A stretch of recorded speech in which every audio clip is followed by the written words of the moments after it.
سلام به همگی، خوش اومدید به چنل یوتیوب من. اینجا هستم با هلیا و یک برنامه جدید. هلیا سلامو بده که سریع بریم. سلام به همگی، خوش اومدید به چنل یوتیوب رها. ببین رها یه موضوع خیلی باحال داره ویدیو میگیره. من خیلی هیجان دارم برای این ویدیو. الان گفته خیلی بامزه. بچه‌ها خیلی امروز برام سخت بود، هیچ ایده‌ای نداشتم که باش ویدیو بگیرم. بعد یه لحظه یهو مثلا همونجوری سرچ می‌کردم، یه لحظه به سرم زدش که مثلا ما مامان شدیم من و هلیا. سناریوی مختلف به چت جی پی تی گفتم چند تا سناریو بهمون بده، ببینیم که تو شرایط مختلف بچه‌مون مثلا فلان کارو بکنه ما چه ریاکشنی نشون میدیم. بعد خیلی دوست دارم ببینم هلیا چی میگه و نظر منم چیه. مثلا خیلی به نظرم باحاله. چند تا برامون نوشته، حالا بریم. هم کوچولویشو پرسیدم، یعنی چند سناریوی سن کم بچه، هم گفتم چند تا تینیجری بدن. حالا با مزه از جوابای منو با اون ویدیویی که با پوریا اینام گرفتم مقایسه کنین، چون فکر کنم اون یکی 2 سال پیش بوده. احتمالاً جوابم فرق داره. الان هی آدم بزرگتر و پخته تر که میشه احتمالاً نظرش فرق میکنه. خب هلیا جان، پسر داری شما یا دختر الان؟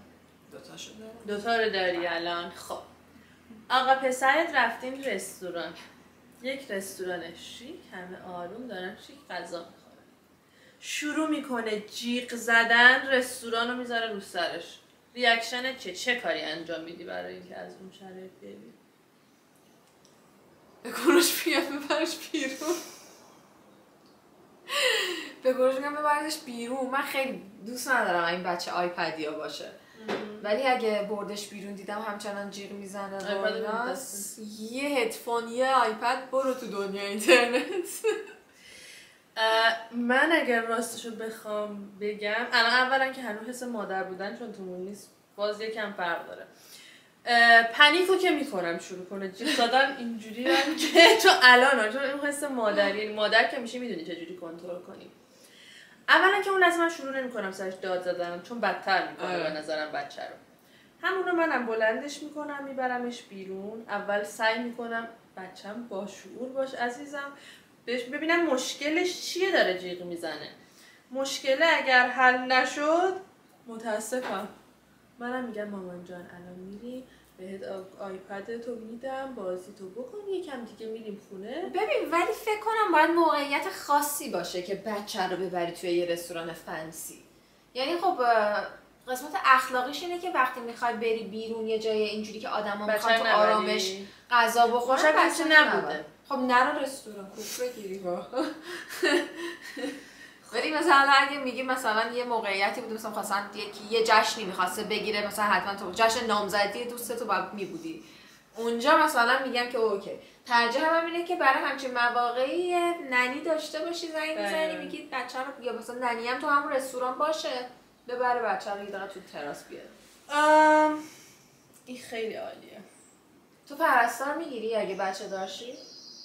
ببین پرستار میگیرم. من به خاطر شرایط شغلیم باید پرستار به نظرم باشه کنار بچم، چون خب مثلا کنسرت دارم، چجوری میخوام بچه رو نگه دارم. ولی پرستار که بگیرم اینطوری نیستم که تربیت بچم کامل با پرستار باشه. پرستار به من کمک میکنه تو نگهداری بچه. من فکر میکنم موقعیت شغلی هم نداشته باشم باید بگیریم. یعنی مگر که یه کمک. آخه یه چیز بگم، قدیم واقعا الان باید مثلا کسایی مثل ما که مهاجرت کردن واقعا با پرستار داشته باشن، به خاطر اینکه اولا که الان در شرایط الان خانوما همشون شاغلن و در کنار مرد کار میکنن، نیاز به یه تایمی دارن که کارشون رو ببرن جلو. یکی اینکه مثلا قدیم نیست، مثلا قدیم همه خانواده ها توی کشور بودن، مثلا مادر بزرگش پیشش بود، مثلا خالش پیشش بود. الان انقدر همه مهاجرت کردن و هر کی یه جایه، به نظرم دیگه اون این شرایط نیست و باید بدی به پرستار. ببین در نهایت هم نمیدونم، یعنی الان میگم آدم میاد این حرفا رو میزنه، 2 سال دیگه بچه دار میشی، بعد میگی که من موافق گرفتن پرستار نیستم. اینا بگم پرستار خیلی سخته ها. آره بعد در نهایت اینا همه نظراتیه که امروز حسم اینه، ولی شاید پس فردا دلم نخواد هیچ کس به بچم دست بزنه. آره من احساس میکنم اینا هستن که نخوام بچم. تو عمرم پرستار نداری؟ من خودم تو از اینه که بچه نمیتونم بیام امشب مدیتیشن قربونت برم. نگاه کن معلومه نمیتونم. ببین من که میارمش میذارم دم در تو درو میزنم فرار با کمال میل از علاقه دارم بچه‌هاتون رو بیارید پیش من نگه میدارم. این یکی مخصوص خودت اصلا عالیه. بچه عزیز خانم خوشگله، اسم دخترت چی بود؟ گفتی؟ یارا جان میاد خونه، نه خونه هم شاید نیاد، یهو SMS میاد به گوشید با کارت اعتباری رفته، کارتو خالی کرده، خریدای مسخره رفته. چی خریده؟ اسباب بازی. اسباب یعنی اینقدر کوچولوه؟ زده اسباب بازی.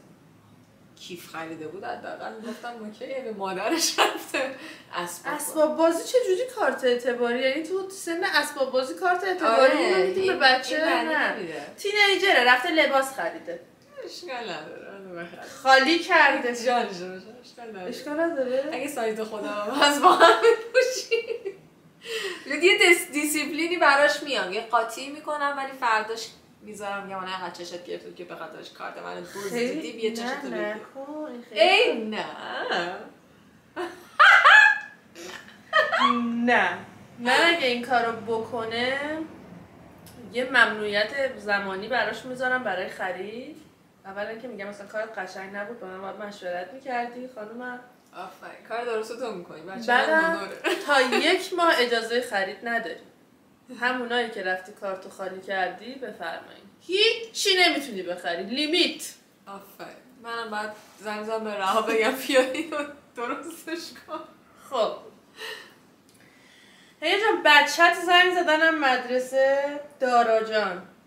دارا بوده دارا سارا یارا دانا ببخشید اشتباه. دانا جان یکی رو مثل سگ کتک زده. تهران یکی رو مثل سگ کتک زده. چرا زده؟ بچه پسر بچه دعوا میکنه. دلیلش رو باید بدونم. اگه یکی اذیتش کرده زده دوشی جونش رفتی مدرسه مام بابای بچه میگن که چرا پسرتون بچه ما رو زده؟ پسرت چیکار کرده بزن؟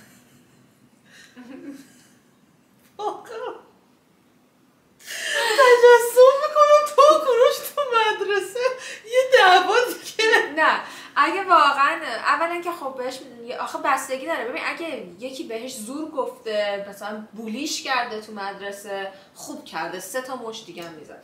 ولی اگه پسر من یکی رو بولی کرده ببین نه من اولا که خب جلوی مادر پدرها جلوی بچه‌هاشون فکر نکنم برن توی اتاق مثلا الان در حال حاضر حرف بزنن.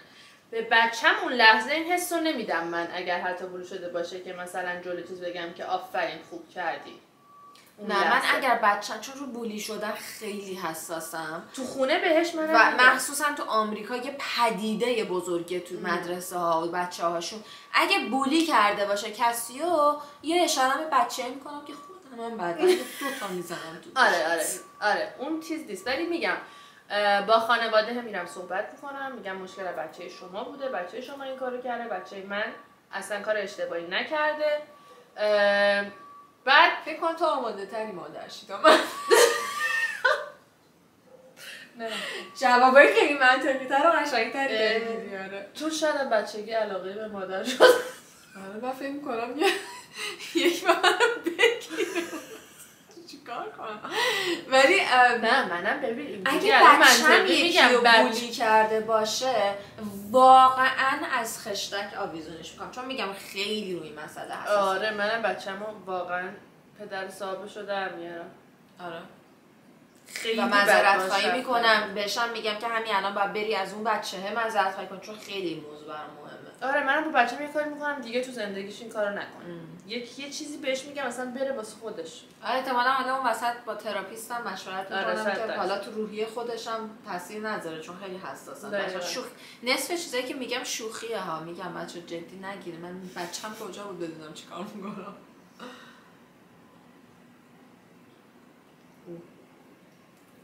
چیکار کرده؟ کمربندمو داره. تهران میاد خونه میگه ماما من یکی رو حامله کردم.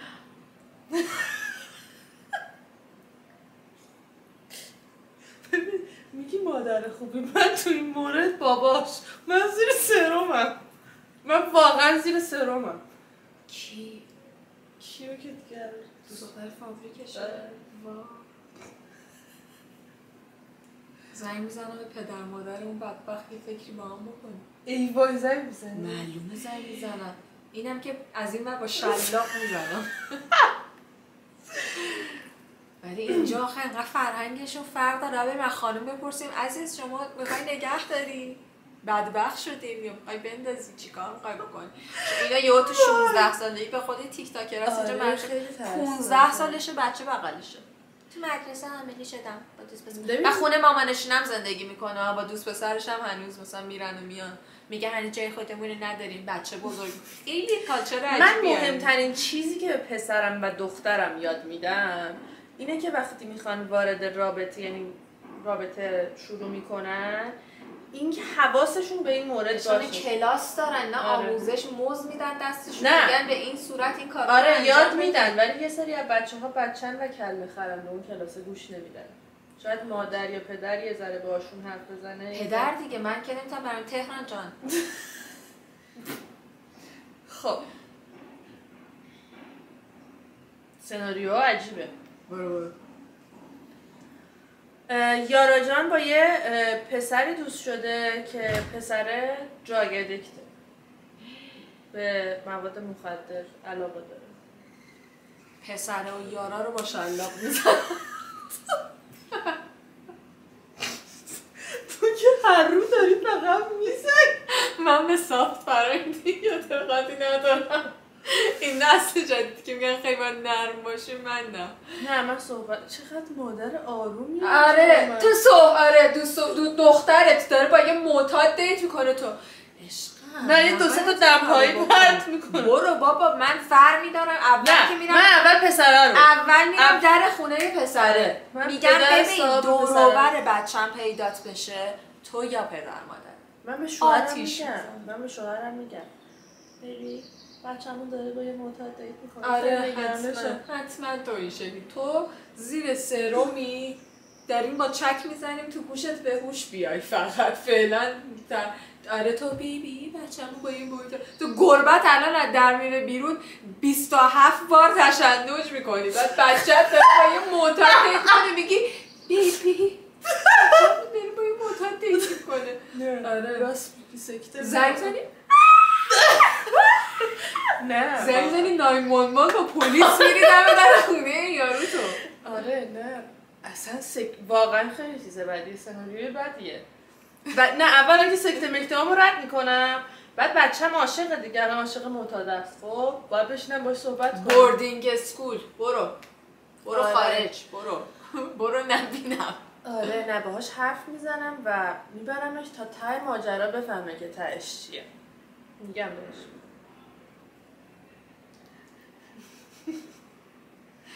فعلا بهتره که بچه دار نشم. این خیلی عجیبه. این چه عجیبه یه زد قاط میزنه بچه دوباره کوچیک شد. بچه مثلا دوستای تینیجر مثلا میگه گوشی بده بهم تو گوشی رو نمیدی بازی کنه. خب به لج میکنه پسر بچه هست یا میگه ماما چقدر بو میدی میخنده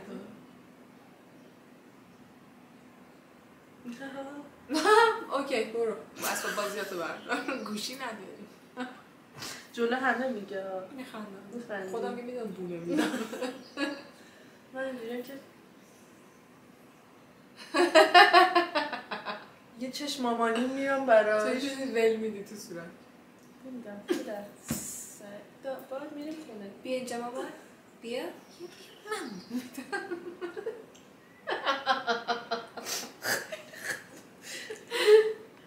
دخترت 17 سالش.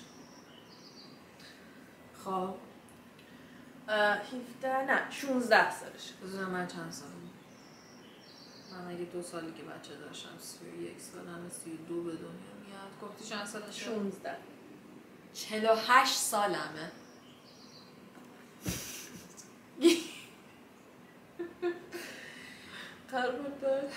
من خودم یه دور بالا آوردم اصلا پنیکم. خب چرا اعصابم نداریم واقعا. الان 48 سال خودم رو تجسم میکنم من تو اعصاب نداریم احساس میکنم. من که یه دونه احتمالا این شلاق دور انگشتیا دارم ول میدم یه چیزی اختراع شده جو دور انگشت. میگه که میره خونه دوست پسره، زنگ میزنه میگه که من میخوام بمونم. دیگه نه خونه. واقعا دیگه نه خونه. میخوای بمونی؟ نه بی خانمانی تو. نه خونه. نمیذاری بمونه.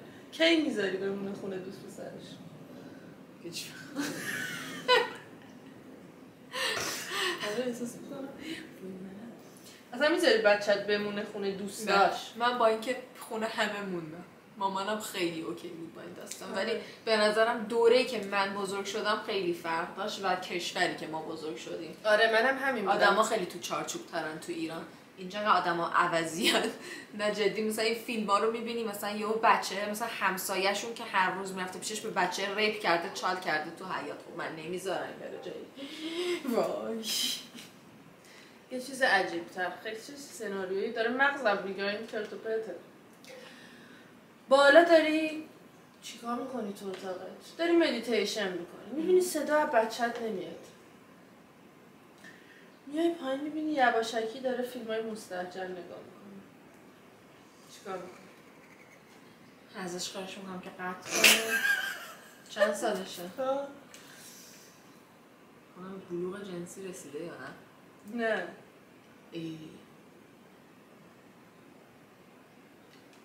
چه مریض جنسی؟ چرا نگاه بچه هست پیدا کرده. بچه هم نی. چند سالشه؟ 11 سالشه. کم کم داره میفهمه. آره. براش توضیح میدم که اینا بده چیه؟ بده تو چیز؟ بعدم میبرمش پیش تراپیست. برو آقا بهت بگه چی شده. ببین احساس میکنم تو دوره الان بچه‌های ما، یعنی زمانی که من تو بچه دار شده باشیم، بچه‌مون از سن کم تحت نظر هیولا به دنیا میاد. اون فکر کردی مثلا تا 11 سالگی نمیدونه؟ دونستنش که میدونه، ولی 11 ساله نمیشینه. عشقم میشینه ببینه، ولی دیگه حالا همشون یه بولبولی شده رفته دیده. شاید هم شلاق انگشتی رو در میارم نمیدونه. کل ویدیو شلاق دستشه. به تو ذهنم یه چیزی اومده دور انگشت اینجوری وا میکنی میزنی دوباره میری پشت چه انگشتت. تو چه شغلی رو دوست نداری بچت واردش بشه؟ پس شغلی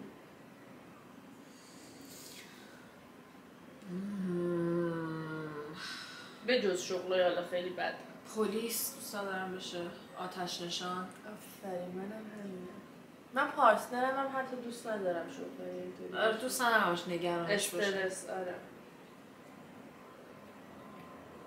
یه دونه بچه میخوام که این انگار قشنگ بچه توه. یارا با دوستاش میره خونه دوستاش، موقعی که میری دنبالش میبینی که کل سرشو تراشیده. کچل ریاکشنش کارمان. کارمای مادرمو دارم پس میدم چه ریاکشنی نشون بدم. همون زنگ میزنم به مامانم میگم ببخشید. مادر میشی میفهمی.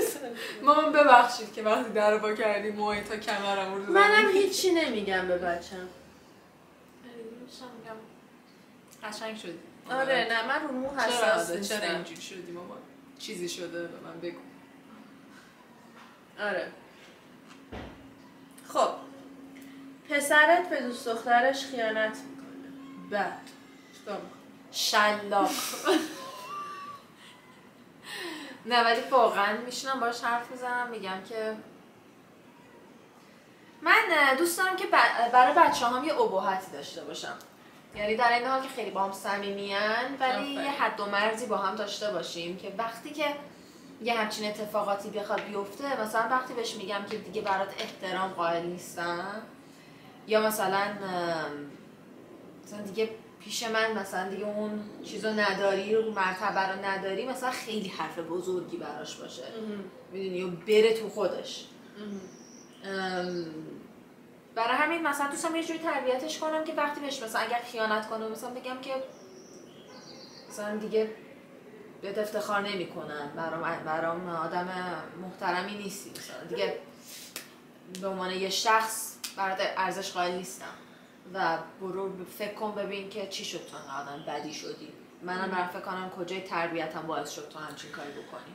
و بعدم اگه خواهر داشته باشه بهش میگم که همین می‌خواستم مثلا فکر کن که همچین کاری رو یکی با خواهرت بکنه. اوکی؟ من اگه خواهر داشته، این که شاید کلیشه‌ای باشه ولی واقعا منم از این استفاده میکنم. اگر خواهر داشته باشه فرقی نداره چه سنی، بزرگ کوچیک. اولا که بهش میگم که باهاش صحبت میکنم، میگم میگم چی بگو، چی احساس کردی. اول ریشه یابی میکنم تو بچه‌م و میگم نیاز داری به صحبت کردن با من، نمیتونی با بابات صحبت کن، با بابات نمیتونی باید بری تراپیست که چی دیده که به دوست دخترش خیانت کرده. بعدش میگم که فکر کن که یک مردی خارج از خانواده ما همیشه نمیتونی، خیلی کلیشه یعنی که گفتی چی؟ برو ببین چی شده. بچه 16 سالشه تو میبرم. اشتغاله داره با این دختر با اون دختر مثلا میفهمی تو اون سن اونم میگه چشم مادر من اومدم. اصلا نه آره اصلا میگه مامی دونم رسمی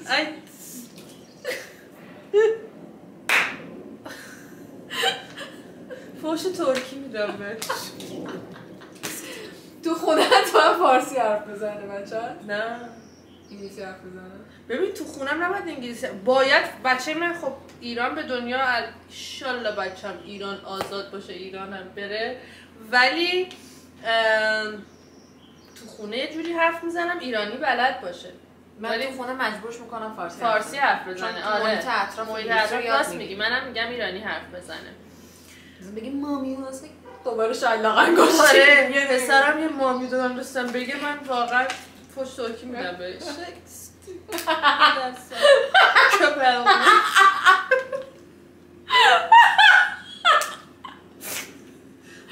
من که با یه باطل شراب میام خونت میگم نمیخوام دیگه این بچه عوضی رو بیا حداقل بس کنیم.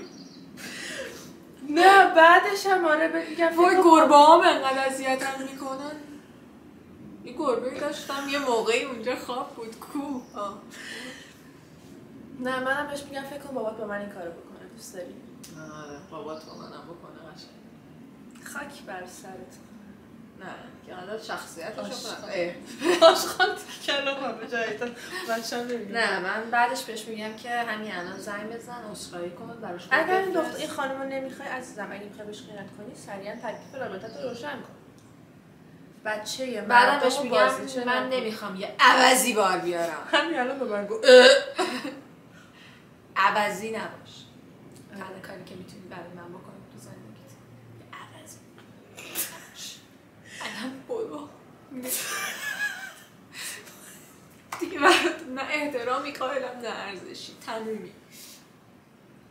تا وقتی هم که رابطه تو با اون دختر درست نکردی نبخشیدتت از شام خبری نیست. از شام پسر 16 ساله تو واسش مهم اوبر میگه براش غذا بیارن چرب و چیلی دیگه پول نمیدی. قربون این دختر چه عشق میکنه با مادر پسره، دیگه به پول نمیدی. آفرین اینجوری باشید با پسراتون.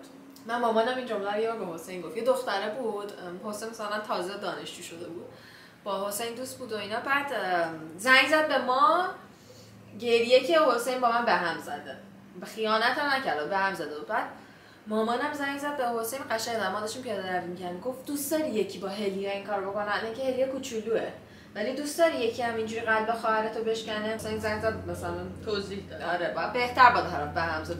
به هم زد و نمی‌خواستی بیچاره چون نمی‌خواد دختر خیلی ناراحت شده بود.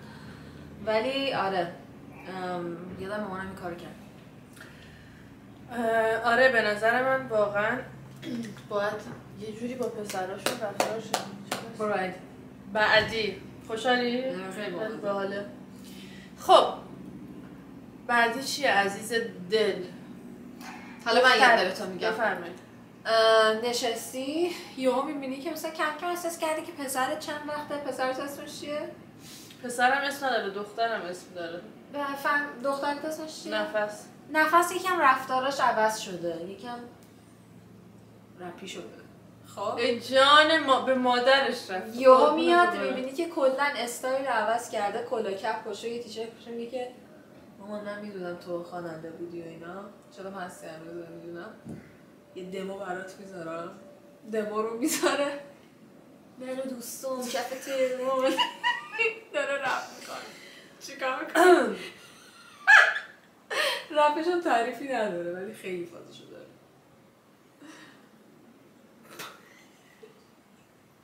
از درون چیز میشم، حالم خراب میشه میبینم این صحنه رو، ولی اینجوری هم عزیزم نه چیز نمی کنم بخوره تو ذوقش بچم.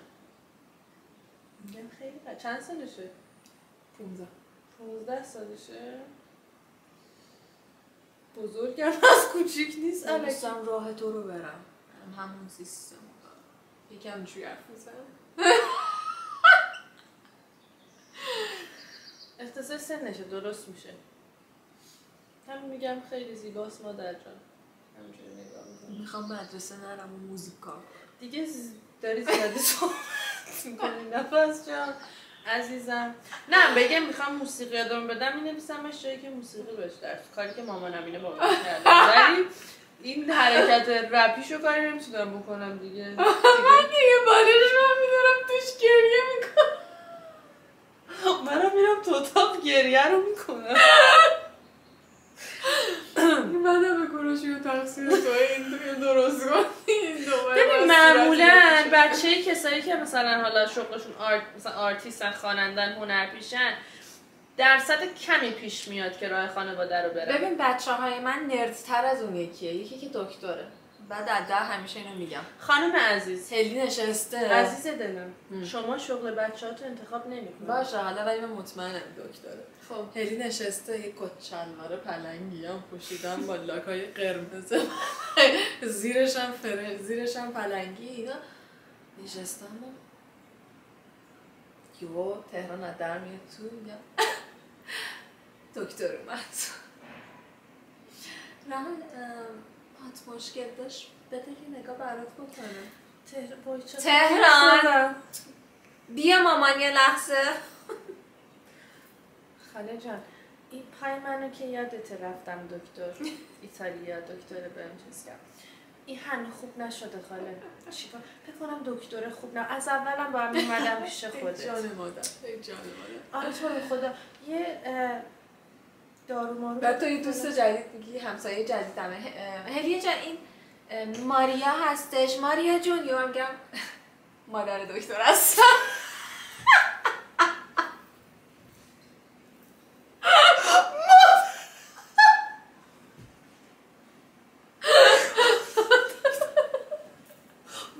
دکتر حالا نگو. پدر دکتر، مادر دکتر، خواهر دکتر. نکن خجالت بکش. یه بار تو رلیکستم این صحنه رو رفتی بچه رو فضا نورد کردی. اتفاقا می‌خواستم بگم تنها کسی که ارجحیت داره به دکتر فضا نورد یارا همین الان. دوستان یه لحظه خاک بر سرم. دوستان یه لحظه یارا همین الان فرود اومد رو زمین از مریخ. به سلامتی یارای عزیزم همه. چند تا حسودم مونده هستن یالا بچه‌شی فضا نورد شدش کنم. گفتم بیاد اگه خسته نباشه یکم فشارش بالا پایین میشه ولی میاد. بهشم گفتم لباسشو در نیاره همتون ببینین. لباسشو در میاره با لباس فضا نوردی میاد تا خونه. دوباره تو میگی ماریا جان ماریا همسایه جدیدم میگم مادر نسا هستم. مادر یا تو دیوونه ای. حالا یکی از بچه‌هات میخواد بره سمت آرت، میخواد تتو آرتیست شه. داره به این صحبت. ببین حالا شوخی میکنم به خدا این فضا نورد دکتر. من دوست دارم بچه‌م هر کاری که میخواد بکنه ولی تو اون کاری که انتخاب کرده بکنه بهترین باشه. یعنی میخواد بره تتو آرتیست شه بهترین باشه. میخواد بره دکتر شه. خب ببین اونم با حواست باشه جره مغز پرفکشنیست درونش چیز نشه. دیگه دست من نیست. چرا دست توئه دیگه؟ تو اگه اینو به من خودم الان درگیرم. خب الان اینو همینو ببری بدی به بچه مریض میشه. تلاششو بکنه دیگه بهترین ورژن خودش باشه. بله بی ارزه نباشه. خب از شغل بیایم بیرون. شما پدر بچه آقا کوروش حساسه رو این که دخترش رو بدنش تتو کنه. مثلا این سناریو چند سالش؟ 17 21 سالش بشه دست خودش بشه حق غلط 17 رفته زده جیمز.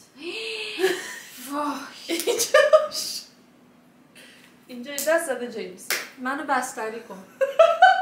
منو بستری کنید. این من چه کار کردم که این رسیده به این نقطه که بزنه جیمز. وای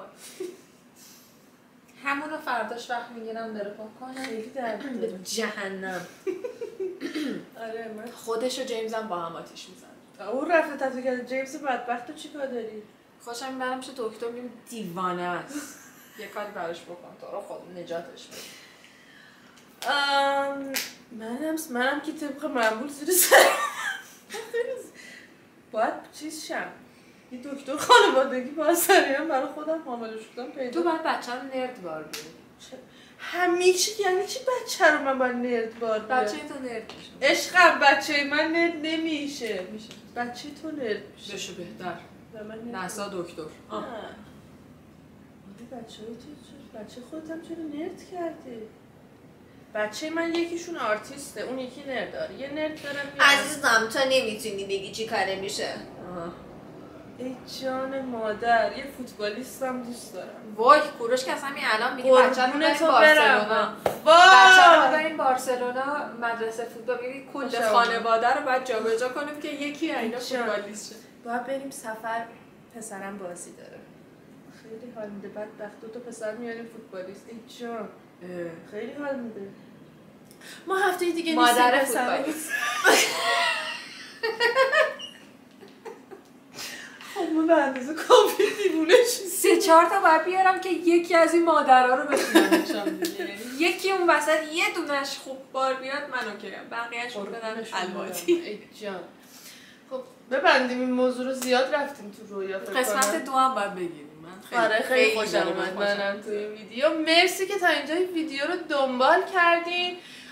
حالا میخوایم قسمت 2 بگیریم. شما من یه دونه کامنت رو این زیر پین میکنم. بپرسید سناریوی باحال برامون بنویسید. از هم دیگه میپرسید. لایک کامنت سابسکرایب یادتون نره. مرسی هلی جون. جیگرتون مرسی که تماشا کردین تا یه ویدیو دیگه. خدافظ.